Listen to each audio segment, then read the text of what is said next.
ব্রিটেনের care visa নিয়ে কঠোর অবস্থানে ব্রিটিশ সরকার। বর্তমানে এই কড়াকড়ির মাত্রা আবারও বাড়িয়ে দিয়েছে লেবার পার্টি সরকার। মূলত কেয়ার কোম্পানিগুলোর প্রতি নতুন একটি নির্দেশনা দেওয়া হয়েছে, যা নিয়ে সম্প্রতি ব্রিটিশ পার্লামেন্টে আলোচনা হয়েছে। বলা হচ্ছে যে কেয়ার কোম্পানিগুলো এখন থেকে যদি বিদেশি কর্মীকে কেয়ার ওয়ার্কার হিসেবে নিয়োগ করতে হয়, তাহলে তার আগে তাদেরকে প্রমাণ দেখাতে হবে ব্রিটেনের ভেতরে যেসব বিদেশি কর্মী জব পাচ্ছেন না, তাদের রিক্রুটমেন্টের চেষ্টা করা হয়েছে কিনা। সুতরাং কেয়ার কোম্পানিগুলোকে এখন প্রায় বাধ্যতামূলকভাবে ব্রিটেনে এসে যেসব কেয়ার কর্মী বিভিন্ন কেয়ার অর্গানাইজেশন বা কেয়ার কোম্পানির মাধ্যমে প্রতারণার শিকার হয়েছেন, দালাল চক্রের মাধ্যমে প্রতারণার শিকার হয়েছেন, জব পাচ্ছেন না, তাদেরকে ফার্স্টে রিক্রুট করতে হবে। তাদের রিক্রুট করতে না পারার যদি যথেষ্ট কারণ আপনি দেখাতে পারেন, তাহলে আপনি দেশের বাইরে থেকে বিভিন্ন দেশ থেকে কেয়ার কর্মী আনতে পারবেন। জানা যায়, কেয়ার ভিসা যখন ঘোষণা করা হয়, তারপর থেকে আফ্রিকা, ভারত, পাকিস্তান এবং বাংলাদেশে মারাত্মকভাবে স্ক্যাম করা হয়েছে। যারা বিভিন্ন কেয়ার কোম্পানির মাধ্যমে কেয়ার ভিসায় এসেছেন,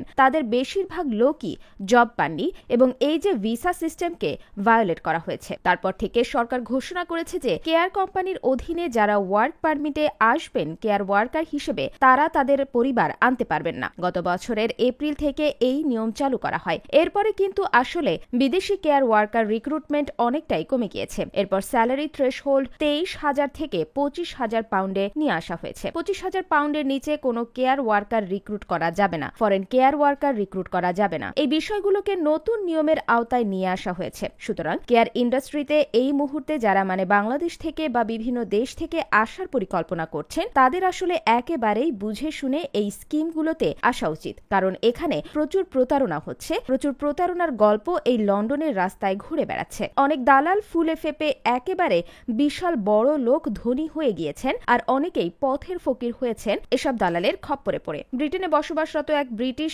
বাংলাদেশি বলেন, বিগত কয়েক বছরে কেয়ার ভিসায় আসা বাংলাদেশিদের অনেকেই এখন কঠিন সময় পার করছেন। অনেকেই কাজ না পেয়ে বেকার হয়ে রাস্তায় রাস্তায় ঘুরে বেড়াচ্ছেন। এর মধ্যে অনেকেই যোগ্যতা না থাকার কারণে কাজ পাচ্ছেন না।